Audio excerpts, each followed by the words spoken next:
Hello, Jesse Good here. Today we're doing the first LEGO Star Wars set for Throwback Thursday. This is based off the numbering, which is the lowest out of the 1999 line, and 1999 was the first year of LEGO Star Wars. This is 50 pieces and one minifigure.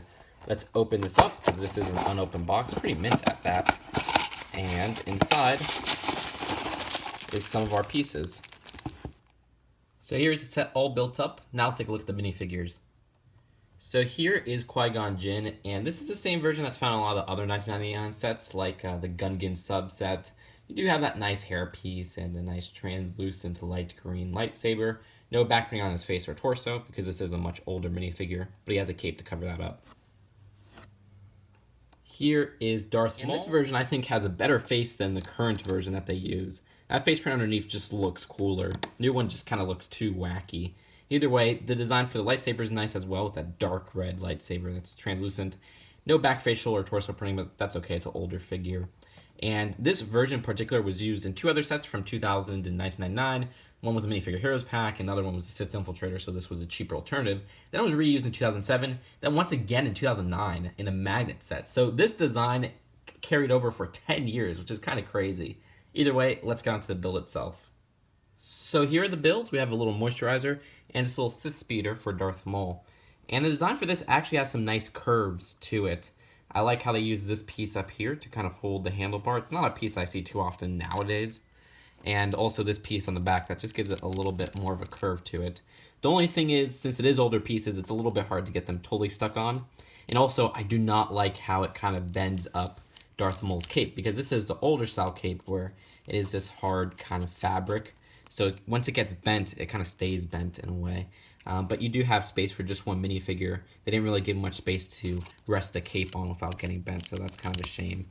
Other than that, the moisturizer itself is a pretty simple build. It's a little bit more blocky than, say, the speeder, but I do like how they use these kind of handlebars right here, I guess would be the best way to describe that, or railing, in two different colors. So we got this old gray, old dark gray, and then this brown right here.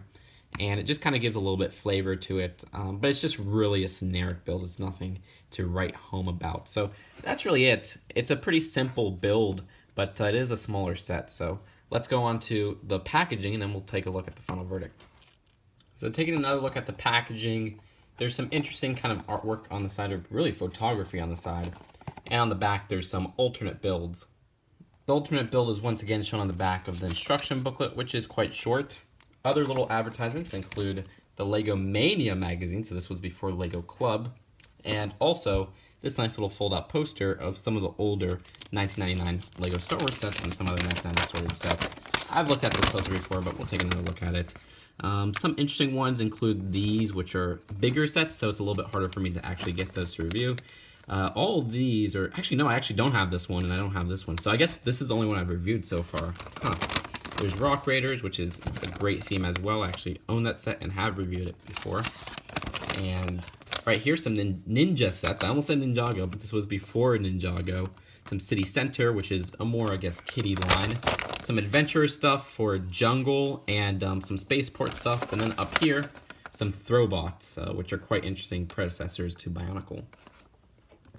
So overall, the Lightsaber Duel is the first LEGO Star Wars set, and something we never see in LEGO Star Wars anymore, which is cheap sets that have main named characters that aren't a battle pack. Now, the cheap sets in LEGO Star Wars line are battle packs or microfighters, which microfighters rarely have named characters. It's usually just soldiers, and those are out of scale. And then the actual battle packs themselves, have faceless soldiers, but give maybe sometimes some scenery in a vehicle. But yeah, it would be cool to get some $6 to, I guess, $10 sets, but people are going to say, well, licensing costs and stuff like that, which the licensing cost thing is a myth. There's always inflation that could be put into account, so maybe if this was released nowadays, it would be like a $13 set, but still, kind of missed that, I guess one of the cheapest set that we got recently was like Rey's Speeder, which was a $20 set. That was almost like this, because we usually get $25 sets in LEGO Star Wars, and those are just kind of the great vehicle price range. It's like more of, I guess, the in-house term. It's kind of hard to explain. But yeah, it's just kind of interesting to look at this, old 1999 set that's also happens to be the first LEGO Star Wars set. So that's it for now. Hope you guys enjoyed this video, and I'll see you guys later. Peace out.